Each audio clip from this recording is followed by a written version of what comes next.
Hey guys, it's MC Fix It here. We have this 2006 Honda Ridgeline, and the other day I was using my key and turned it in the ignition, and it did crack. That key should not look that way.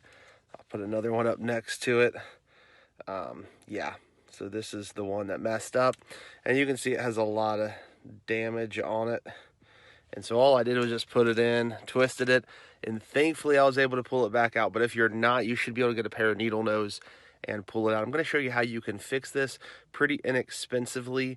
It comes with almost all the tools you need as well, but I'll go over all that in the video and go ahead and get a new one of these.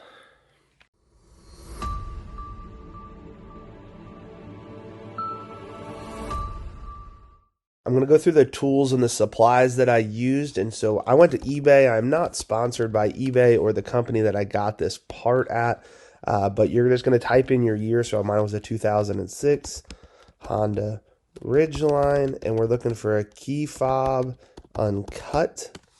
And then you can search for that. There's a couple of options. This top one, at least on my search, is the one that I used. Again, not sponsored by this company, but I do want to point out a couple of things. It has the screw. It has this little key insert piece, which is really important. It comes with the two new plastic pieces, which mine were the broken ones, and also comes with the little insert for the buttons, which was kind of nice. Also comes with little screwdrivers. I did buy the 2-pack, less than $10 with tax, free shipping on it. Again, not sponsored by this at all.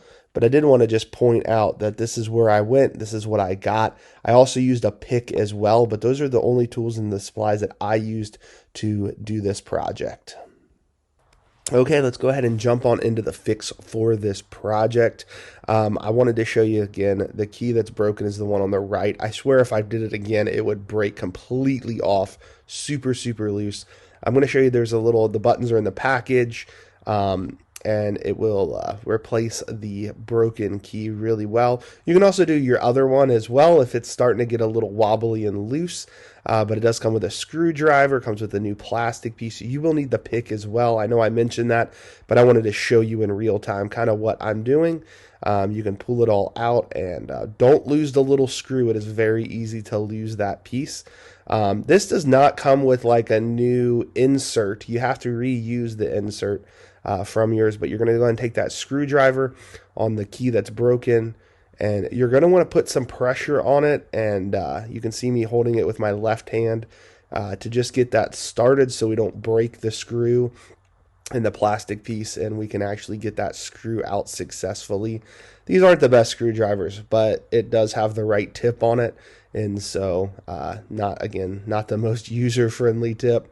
But yeah, you can start to see how broken all that is, and I am going to have to break it kind of out of that piece, and then you'll see the big metal flange on it as I pull up right there. And it really officially is broken now, but that's what you could have grabbed if it got stuck in the ignition right there with a pair of needle nose pliers, and I'm sure that's happened to somebody. This is pretty well put together. You got to use some force for the new piece to get it off, which is good. That's what you want. And here's that old insert. And like I was saying, it does come with the new buttons, but it does not come with the actual little key fob piece. You do need to transfer that out. So I'm going to kind of set everything up just to make sure you can kind of see what we're doing really clearly. And you can see right here, I'm using a pick. That really will help you not break everything. And then we're going to get the little piece out, and that is kind of encased in, it kind of feels like silicone almost over it. There's the buttons right there.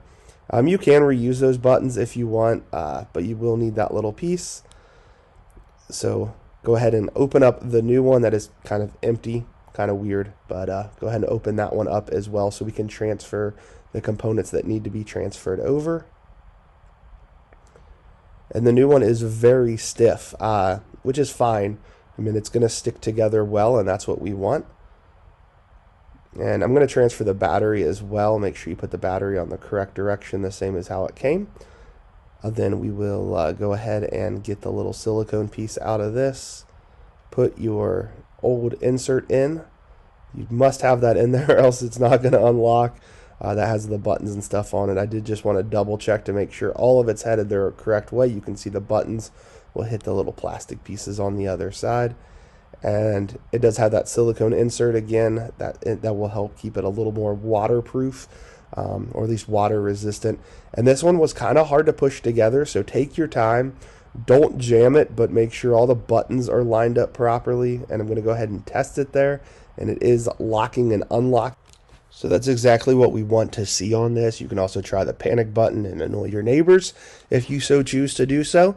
I had to remake this video because I forgot one crucial part with this.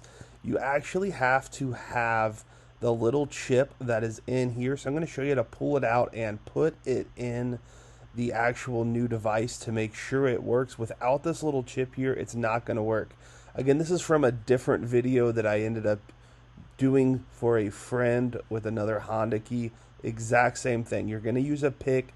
It's going to take a while to get this thing out. You don't want to crush it. I'm pretty much breaking the plastic around it with this pick and trying to get it loose and trying to get it out without damaging it. And this thing will just kind of sit in the new case very well, but you do want to make sure you get it out properly and don't break it. This chip is one of the most important parts. You do have to make sure that thing goes in there. So you can see I just kind of bent it to the sides, and then that chip came out really smooth. And go ahead and slide your key piece up in there. This is a little hard to do, but again, it fits really snugly. It is cut really well, but it does take some power to pull. And then you want to make sure that that hole is lined up in there. And I put the little piece in too soon. You're going to try to put it in there and it's not going to fit because they do have a little locking mechanism with those grooves right there, and that will slide up and in. It does take a little bit of force, and make sure you have it on the right side, and go ahead and kind of wiggle that in and push it into place. Mine had just a little bit of like almost a clicking sound when it was in place, and you can also see through it where the little keyhole is. Go ahead and put in your fob. Then you can go ahead and insert this. I do know some people who actually glue this in place. That is definitely an option. That way it doesn't super rattle around. But if you put it sideways like that, it does pretty good without rattling around. Go ahead and put the cover on, and this thing should kind of snap into place. And there's really only one last step. It is that screw. Please use the screw they provided. It is longer than the original screw. You may want to put some Loctite on this. I didn't have any handy, but that always does help make sure it stays in there and is nice and secure for years to come.